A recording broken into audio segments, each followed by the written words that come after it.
Welcome to the High Income Business Writing Podcast, helping you propel your writing business to a whole new level. And now, here's your host, Ed Gandia.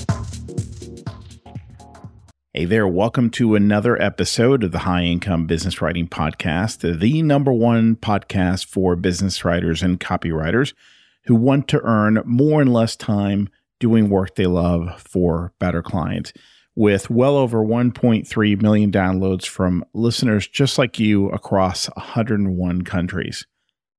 I don't need to tell you that prospecting for clients has quickly become a critical issue in the freelance world. There's a lot of reasons for this. AI is creating a ton of noise. The challenging economy is causing many businesses to put projects on hold or just scrap them altogether.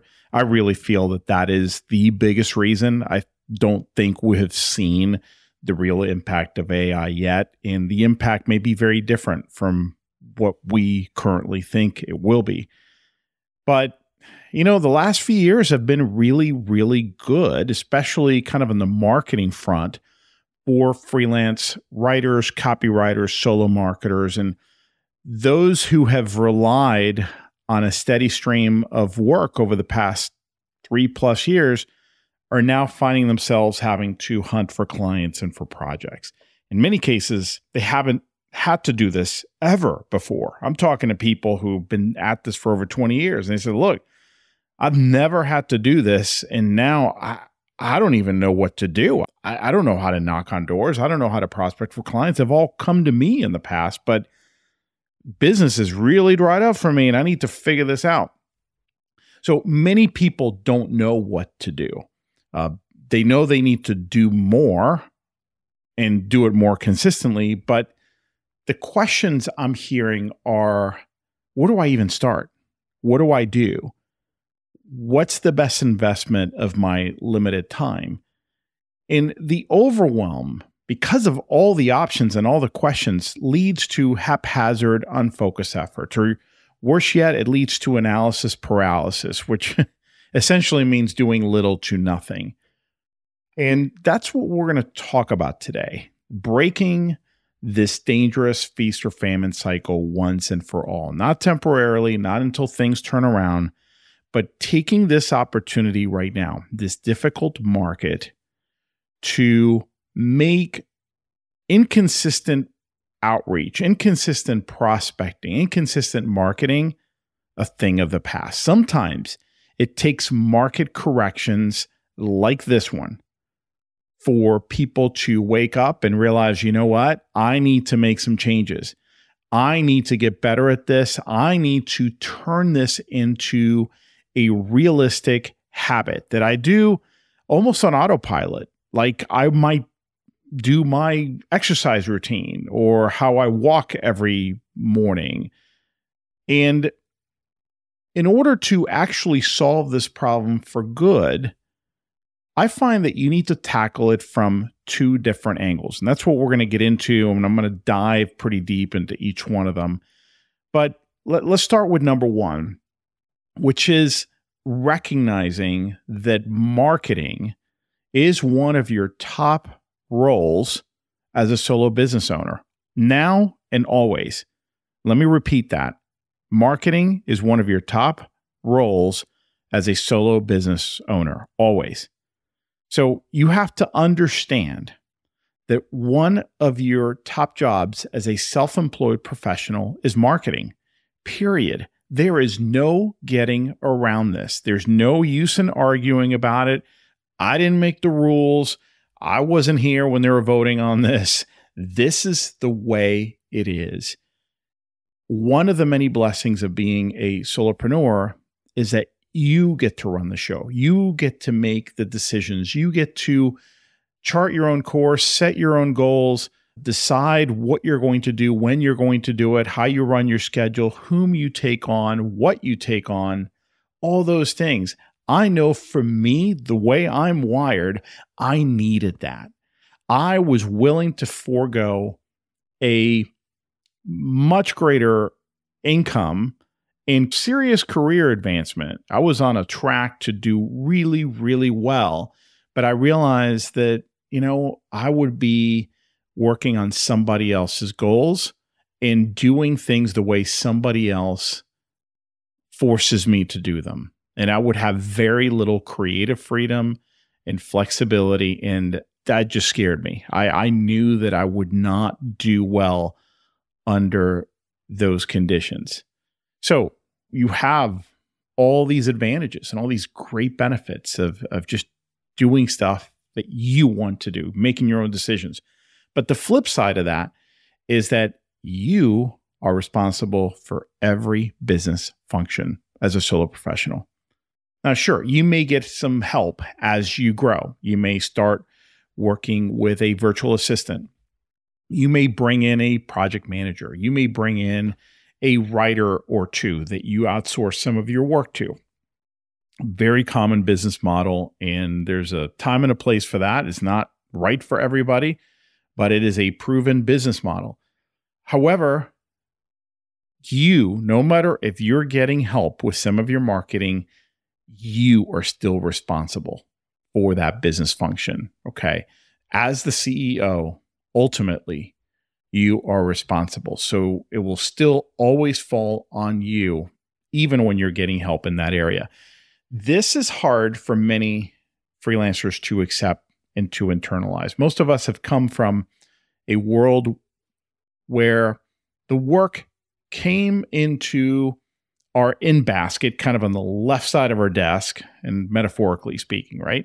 You process that work and you put the process work on the right side of your desk in the out basket, right? Some of you who worked in an office and in an office environment back in the day, and there was such a thing as a physical in basket, out basket, you know what I'm talking about. And, we're talking about the proverbial in and out baskets, of course, but it's also a mindset. And we get very used to this. We get used to, hey, this is my role. This is my job. You give me the work. You train me, then I do it. I get it done. I process it, and then I put it on in the out basket, and I go home, and I'm done. And it starts all over again tomorrow. Well, that's not how it works when you are a soloist.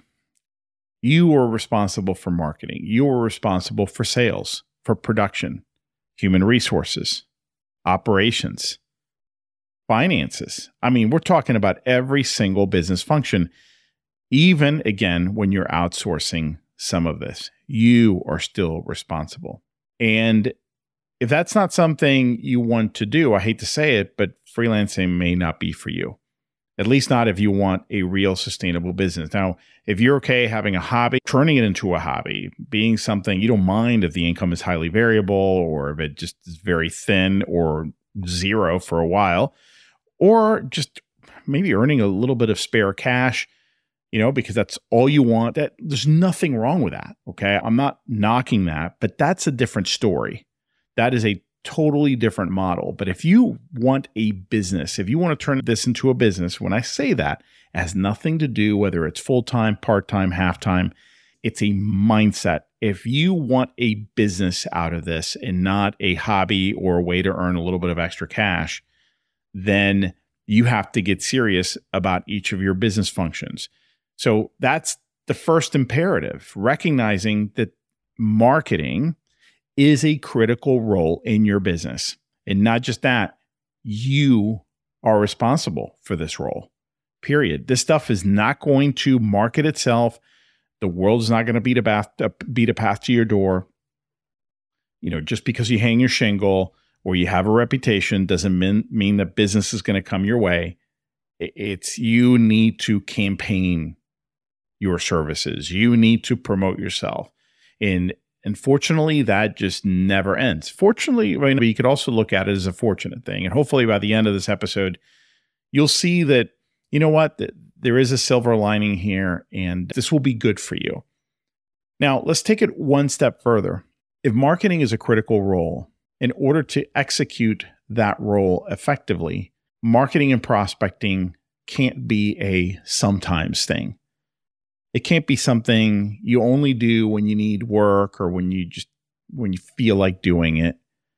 It must be a constant thing.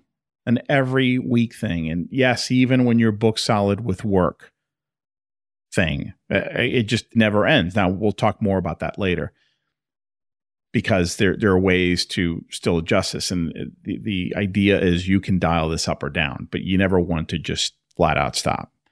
So how do you do it consistently? And how do you know when enough is enough or how much you should do? What amount of effort? Well, I recommend you follow the 10% rule. The 10% rule is about committing 10% of your committed weekly work time to marketing. Think of it as a tithe. In Christian traditions, there is this idea of a tithe that, you give 10% to God. And this is not a religious conversation. I just love the simplicity of it. It's a tithe.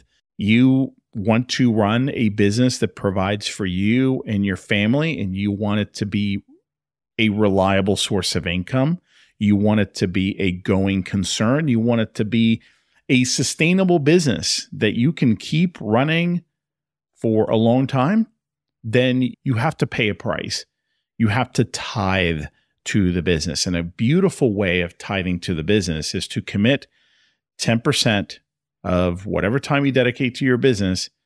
10% of that time should go to marketing. So if you, let's say, dedicate 40 hours a week to your business, then 4 hours of that should be dedicated to some sort of marketing. Now, not all of it has to be focused, dedicated marketing like prospecting or doing LinkedIn work. It could be going to a very specific networking event. It could be pitching yourself to be a panelist at an industry conference. It could be a bunch of different things. It could be writing some content for your newsletter that you send out to prospects and clients. But it's still 10%. And the reason I love 10% is, again, this idea of the tithe. It just feels right. The other reason is that it's a percentage, and percentages adjust. So if you really only dedicate about 15 hours a week to your business, then that's an hour or two a week. It's not a fixed number. It just adjusts based on your time commitment to the business. So it's flexible. It's appropriate. I have found that it is about right. Now, we'll talk a little bit more about this. What happens when you really, really need work, then you got to dial it up. Okay. But 10% is kind of your baseline. And then the final reason I love it is that it's a rule. And I have found that behaviorally, humans need rules. Now, it could be a self-imposed rule. It doesn't really matter. So I'm not talking about the rules of, somebody is telling you to do this. An outsider is telling you to do this. Ed Gandia is telling you to do this. No. It's a rule that you have decided and committed to, that you've decided to implement and you've committed to. I find that if we don't have rules, anything goes. So rules can be very healthy. Protocols can be very healthy. And I think the 10% rule is one that I think many of us can live with. So that's the first recommendation, to follow the 10% rule. The second recommendation is to turn it into a habit rather than something you do only sometimes when you need the work. And I'm talking about marketing, and right now I'm specifically talking about prospecting and outreach. So when I look back at my 16 years of teaching and coaching freelancers on business building strategies, one of the most common patterns I've noticed is that those who always have work are consistent with their marketing. Now, doesn't mean that they just do cold prospecting. In fact, usually they do a mix of things. Sometimes they're just really good about staying in touch with their network, cultivating relationships, in nurturing long-term relationships, staying in touch with clients, dormant clients and prospects, staying top of mind in other ways through LinkedIn and in front of their audience in conferences, just adding value, offering ideas. That they're just really good about the marketing piece, about the staying in touch, about offering things, about knocking on doors. It's usually a holistic strategy that they have at play. The great thing about turning this into a habit, and the great thing about any habit, period, is that you don't have to think about it. Once it's a habit, you just do it. You just feel compelled to do it. There's just, in fact, when you don't do it, you feel bad. So think about all the things you do in your personal or professional life on a regular basis, almost without fail. Think about those habits: brushing your teeth, watching TV, getting on social media, working out, daily walks, whatever. All these, and I'm not saying any of these are good or bad. I'm just saying these are habits for a lot of people. And they're habits because we just do them. We just do them automatically, right? So what if marketing and prospecting was that consistent for you? Well, I'll tell you what would happen. You'd almost always have a healthy pipeline of opportunities. Now, are there exceptions? Yes, of course. Look, the past year has been a great example of this. I've talked to people who have been very, very consistent. And the problem is not the marketing and the outreach consistency. The problem has been turning the leads they do generate into paid work, so converting great leads into clients. That is an anomaly that we're experiencing right now. So many people are putting things on hold that you could be doing a good job with your marketing and your outreach, but you're having a really hard time converting some of those into clients. Now, that's not a good reason to dial down your prospecting, right? I would say continue to fill up your pipeline. Continue to do the right things, because a pipeline that is bursting at the seams is much better than a very thin pipeline, especially today, because the law of averages, right? The more you have in your pipeline, the higher the chances that some of those are going to eventually spill over. The dam is going to break at some point. So yeah, when I look around, I talk to people, the core issue is that the pipeline of potential projects is dry because they haven't been feeding it. And now they're desperate, which works against them. So that is the most common scenario, not the former where they've been doing a great job and they just can't convert, all these people and these projects in their pipeline. It's that they haven't been feeding their pipeline. And because they're now working with a dry pipeline, they're desperate, and people can sense the desperation. People can sense the fear, and that just repels prospects, everything else being equal. So that leads me to the next point about how to tackle this problem. So just to kind of backtrack, that the first angle that I dove into was the fact that you have to make marketing one of your critical roles as a business owner. And you have to take responsibility for that role, period, even if you're getting help with that, because hope is not a strategy. Hope is a beautiful thing, but hope is not a strategy. So the second angle that you need to approach this problem from is that you need to make prospecting your full-time job. Now, let me explain, because I don't want to freak anybody out. I'm saying that when you're in a situation where your pipeline is dry or mostly dry, and you need to turn that ship around quickly, prospecting needs to be your full-time job, period. So far, we've talked about how to take care of that problem long-term, right? Establishing the habit, all that good stuff. But now let's shift to a short-term focus, because let's say right now you got very little work and you got bills to pay. You have to make things happen fast, right? So what do you do? Well, first, I need to make something very clear. This is not a great situation to be in, okay? I'm not blaming you. I'm not trying to make you feel guilty. I'm just saying, let's just face it, right? It's not pleasant. It can be painful. It will try you. And you know what, though? It should motivate you to make sure that you minimize the chances of it happening again. And I hope that it provides that motivation for you, like I talked about a little earlier. That's, you know what? I'm going to fix this. I'm going to fix it for the short run, but I'm not going back. So I'm going to make sure that from now on, I have a habit in place that will drastically minimize the probability of me ending up in the situation again.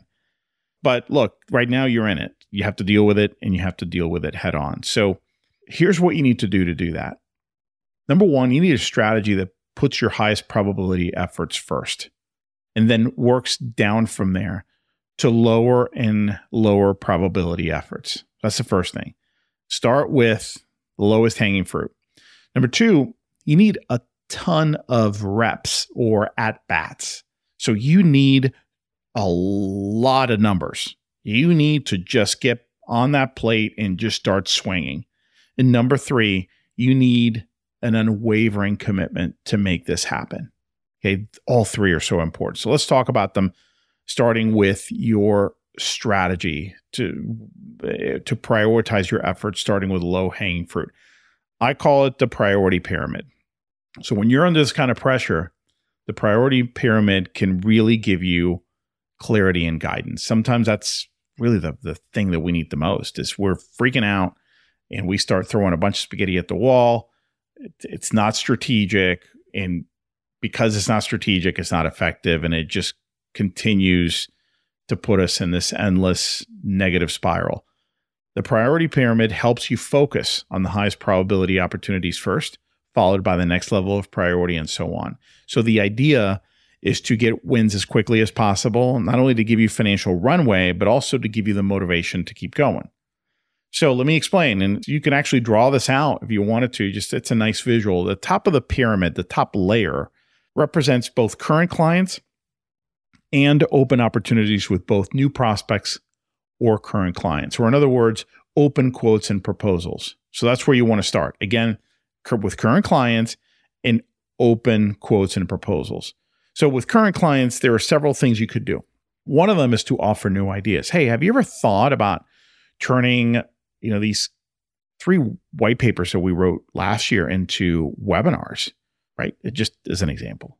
You could also dig deeper into their needs and challenges in an existing conversation, maybe probe a little bit and see if there's potential for you to create a project to add value, to offer value to the client. Or you could try and get referrals to other individuals in the organization you may be able to help. Many times, look, our clients are busy people. It's not that they don't want to refer us. It's that if we don't ask, they don't often think about it. Okay. So lots of possibilities with existing clients to dig for new opportunities.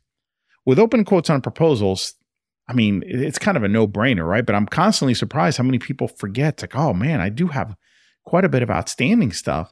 Sometimes they're embarrassed. Oh my gosh, I put this out there like 2 months ago. And at first I was too scared to follow up after, checking on it once or twice. And I just kind of let it go. I just assumed that they didn't want to move forward. But look, I don't care if it's been 2, 3, 4 months.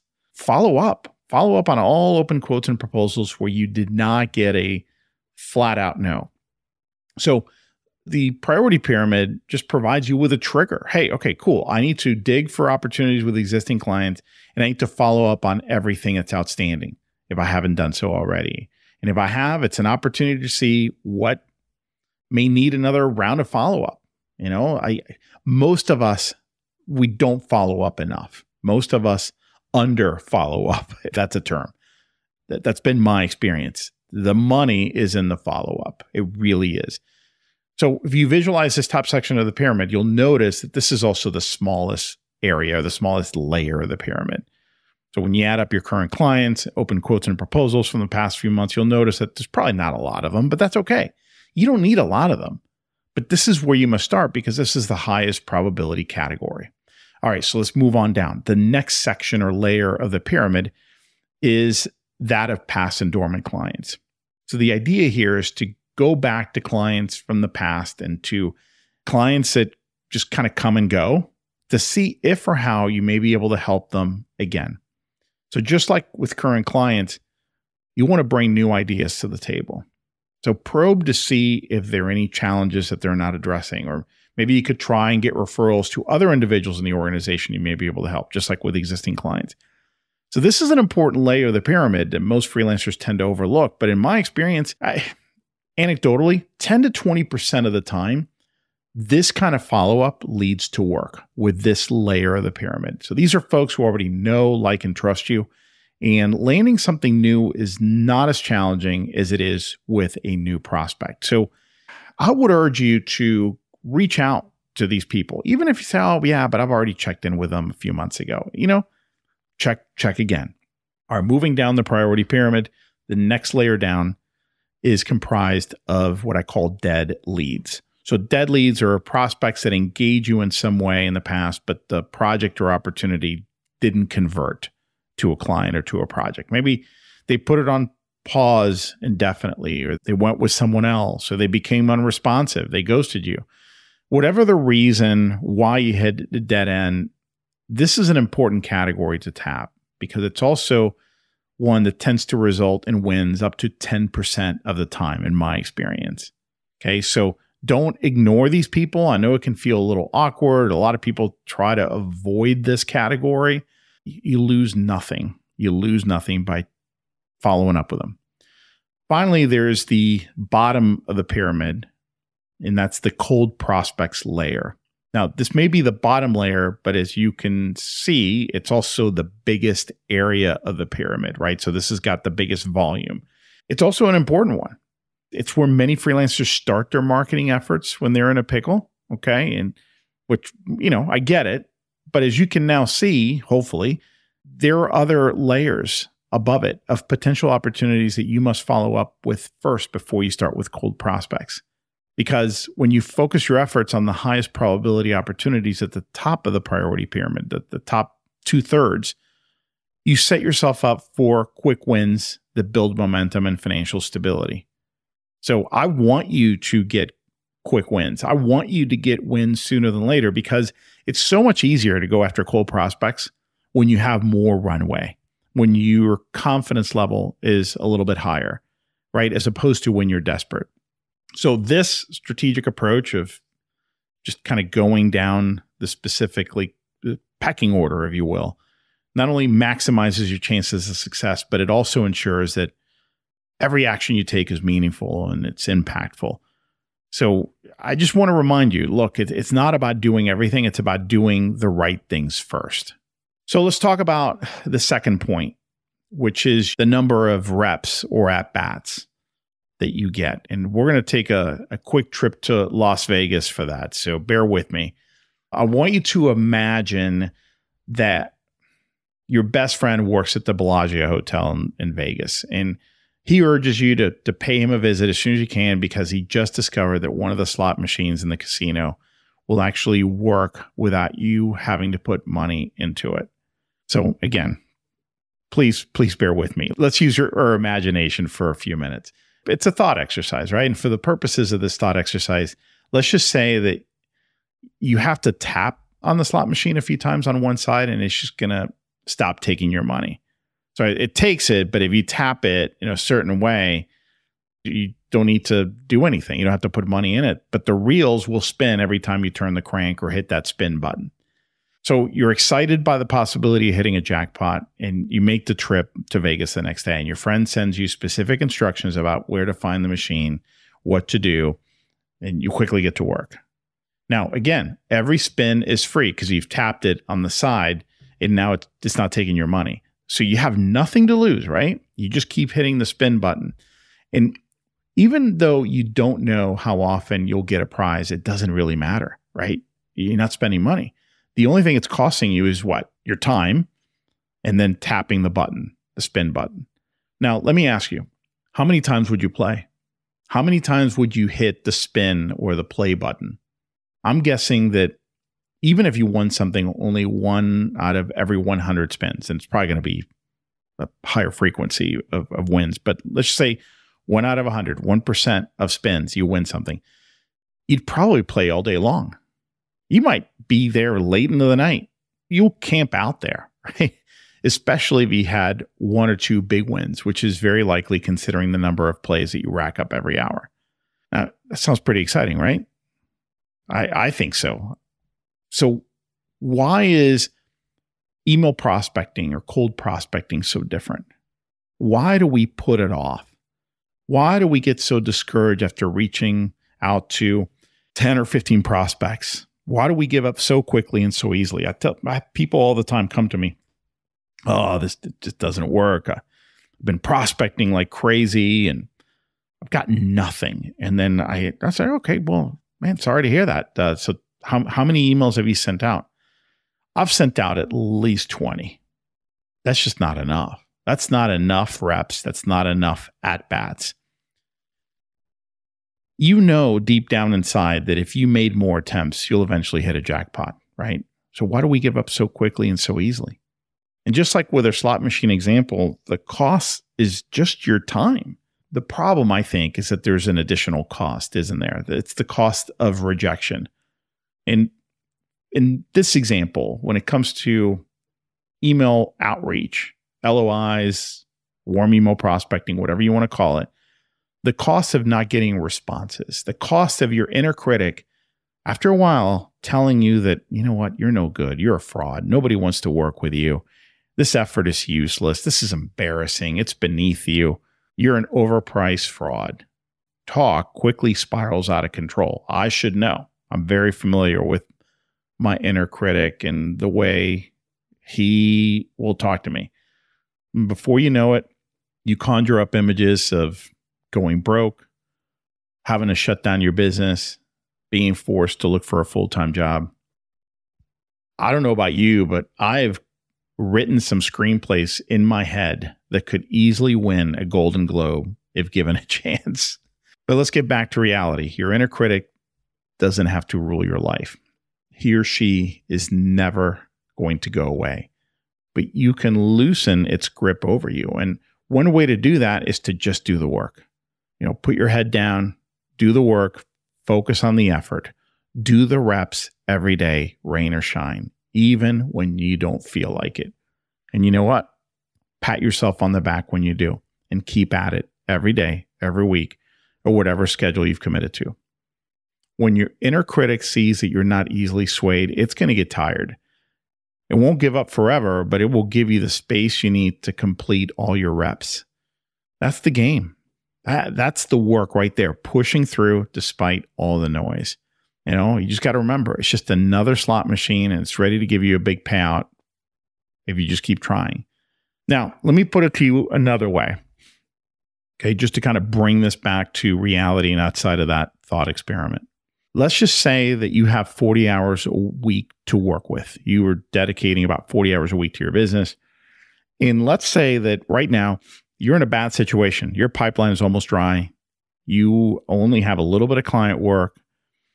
And let's be generous. Let's say that you have about 10 hours right now of work a week of client work. So you got 10 hours and you work 40 hours, right? So you got a lot of extra time. Here's what I'm going to suggest. Take 5 hours for you. So 5 hours to, go on a hike, go kayaking, have lunch with a couple of friends, sleep in a couple of days a week. 5 hours is a good amount of time to just give yourself some space. It's a stressful time. You're freaking out. Give yourself some space. You're going to need it. Okay. So what are we up to? 10 hours of client work, 5 hours for you. That's 15 hours a week. Subtract that from 40. And if my math is right, you got 25 hours still left. That's 25 hours for prospecting and marketing. And you need to commit to spending every one of those 25 hours on prospecting and marketing. I know it sounds like common sense, but this is one thing that most people don't do. So first of all, they haven't given themselves the 5 hours for themselves, right? That free time. That's the pressure relief valve. You got to give yourself some time, 10%. That's why I said 5. I just rounded up to 5 instead of 4. 5 hours, have them. They're free. They're yours. Live your life. Have fun. Rest. But then the other 25, we're going to work. We're going to work. We're going to start knocking on doors. We're going to put ourselves out there and we're going to change things. And I guarantee you that if you committed yourself to this ratio I just shared with you, things are going to happen. Positive things are going to happen. And again, most people don't do it. Okay. It is your full-time job. With the 25 hours, prospecting and marketing need to be your full-time job there. So that leads us to the next point, which is unwavering commitment. That's the third imperative.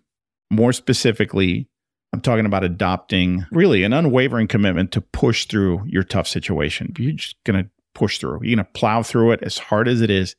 You're going to come out the other end and you're going to be fine. You can't achieve any level of long-term success as a solo professional without experiencing a few significant challenges and setbacks. Okay, it's just the way it is. And look, if it were easier, everyone would do it. It's times like these that try everybody. And a lot of people fall off during difficult times, during difficult economies. A lot of people aren't going to make it. And it is what it is. If you're listening to the show, I bet you're not going to be one of them.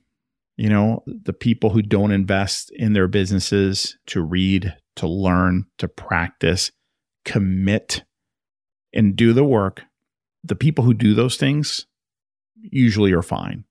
It's going to be trying, but usually they're fine. It's during these trying times that our character, our will, and our determination are truly tested. No doubt about that. I love history. I don't read as much history as I would like, but I find that the older you get, it's like the more interesting history is. And not long ago, I was reading a little bit about just this theme of unwavering commitment throughout history and how it's impacted and changed history. So it's well known. I'll give you a couple of examples. It's well known that one of the major factors in the victory of the American colonies against the far larger and greatly superior British Army and Navy was the fact that the British soldiers were fighting to retain the colonies. Or to put it another way, these soldiers were basically sent across the Atlantic to risk their lives for land they didn't personally own. And in a war for which the outcome was immaterial to them. I mean, like if they win, okay, great. If they lost, okay, well, doesn't affect me. Let's think about the Americans. The Americans were fighting for their freedom and for their lives and the lives of their children and all their future generations. Now, in light of what I just said, of these historic challenges, which force do you believe was a more powerful motivator? The British soldiers' duty to retain the land they had colonized, or the American colonists' fight for their freedom and future generations? Okay, I think you know the answer to that.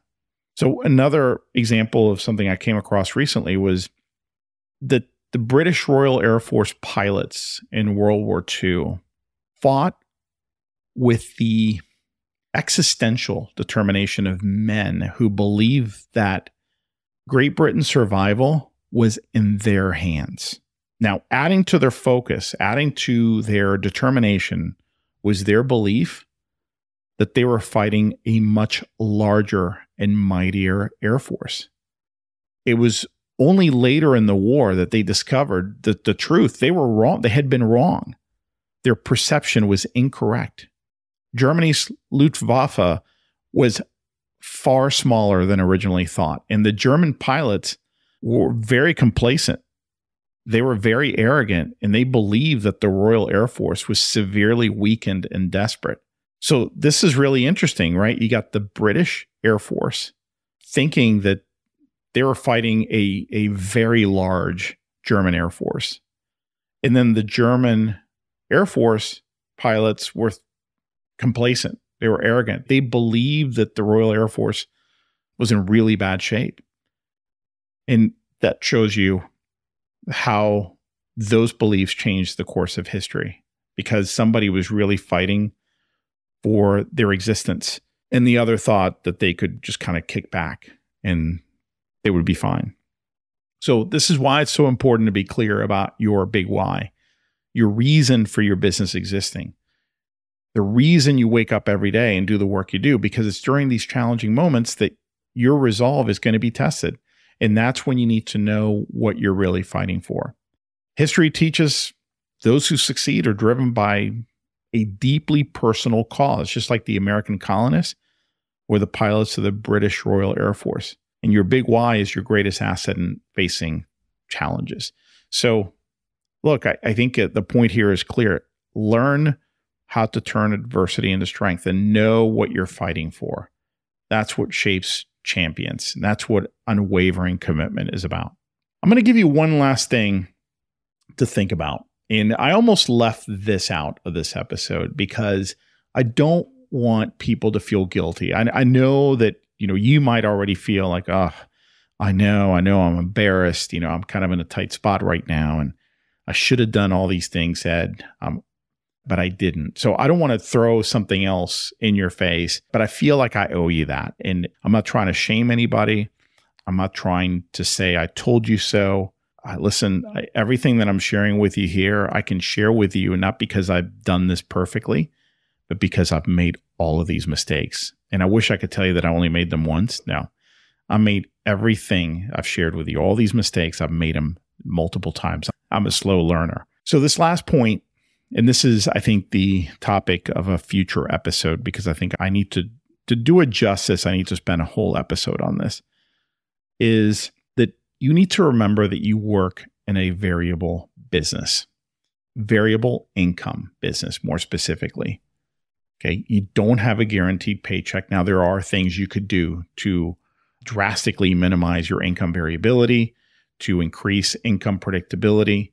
And these are things that I work with my clients on. And these are very doable things, but there's still a variability to this, and nothing is for sure in life or in business. Okay. But because of the nature of our business and the variable income nature of it, you have to make it a priority to build financial buffers in your business. More specifically, you can't be running on, you can't be running a hand-to-mouth business.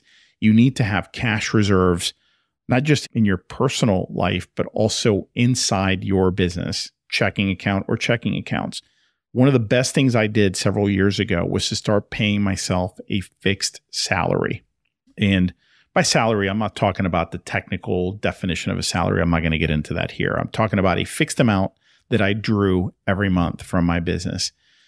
Before that, I'm embarrassed to say that I just, took whatever I needed. And if I had a really good month or all these checks came in, and I would take extra and I would go out and celebrate and buy something nice. And I had no discipline as a result. So it was basically anything goes. And I got myself into trouble. Yeah. Let's just say that things have been bad before for me. And when the 2008 financial crisis hit, that was a really, really difficult time for me. Financially, emotionally, just in everything. So my recommendation is, as you get out of a tight spot, I want you to commit to building cash reserves in your business and to committing to a fixed monthly draw that's conservative and forces you to live personally with that amount. I find that when we give ourselves constraints like this, life finds a way. We find ways to make it work in our personal lives. And then what that enables you to do is, as you start growing your business and those financial buffers grow, you can and should then start giving yourself gradual and conservative raises, but always a few steps behind of where you are from a cash standpoint. It is such a gift to be able to ride out a difficult period, knowing that you have a little bit of extra cash on hand and that you can cushion the blow, not forever, but for a decent amount of time. And I will just tell you this, the past year for me in my business, in my coaching and training business, has been difficult. It really has. And it's been these cash reserves that have enabled me to keep things going and to sleep well at night. It's not always easy, but I can just tell you from experience that if you put those in place when times are good, you're going to thank yourself. Your future self will thank you for being responsible and financially responsible and being a good CFO, a chief financial officer. So I'll leave it there. Maybe if there's enough interest, I can do a future episode. We can get into the specifics of how to do this and systems and protocols and rules. But yeah, I think that's a good place to stop. And, before I do, I wanted to offer you some help. So I am starting a new prospecting workshop next week, actually.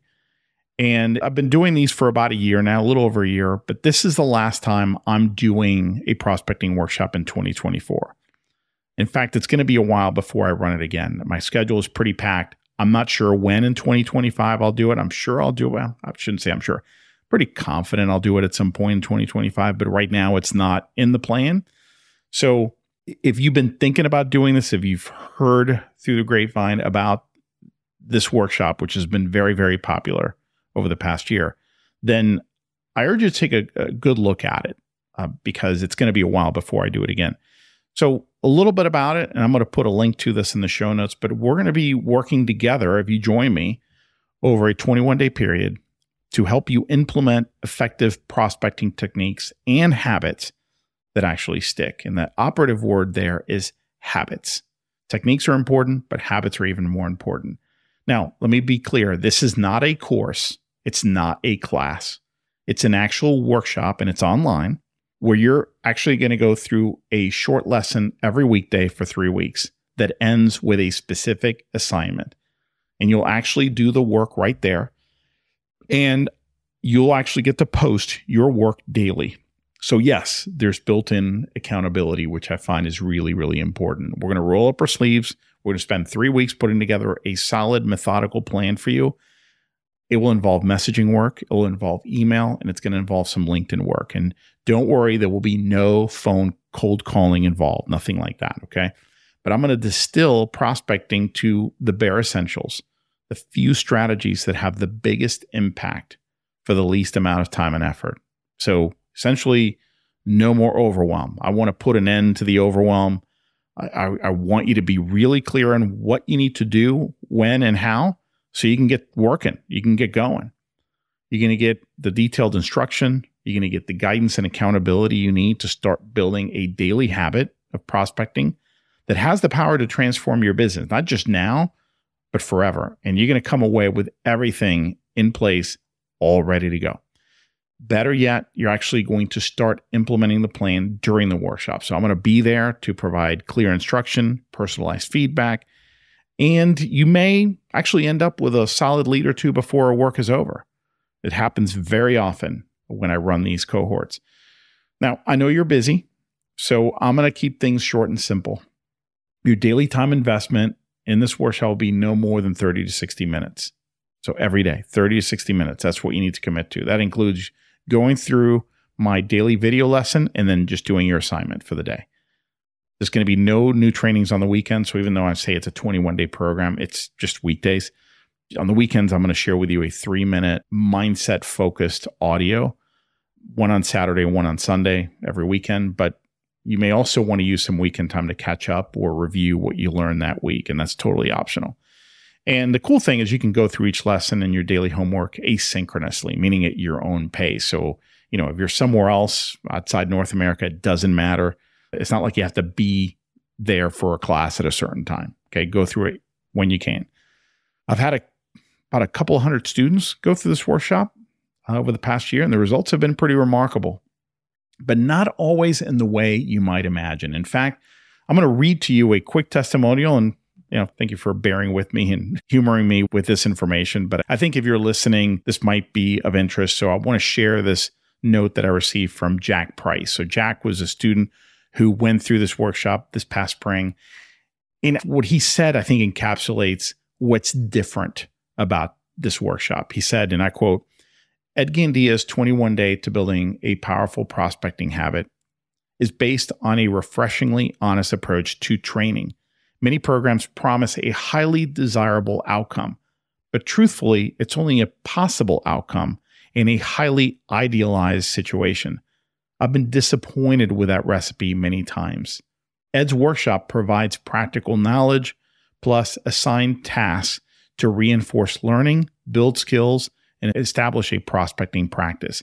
I thoroughly enjoyed the workshop and in just 21 days created a prospecting protocol designed to bear fruit. I feel renewed and have high hopes for the future of my copywriting business, end quote. So essentially, look, I'm not promising you the world, but what I am promising you is that if you do the work, you're going to end up with a solid habit in protocols and strategies and techniques that work. I really feel that that's where we are right now. We're at a point where it's not about more information, it's about execution.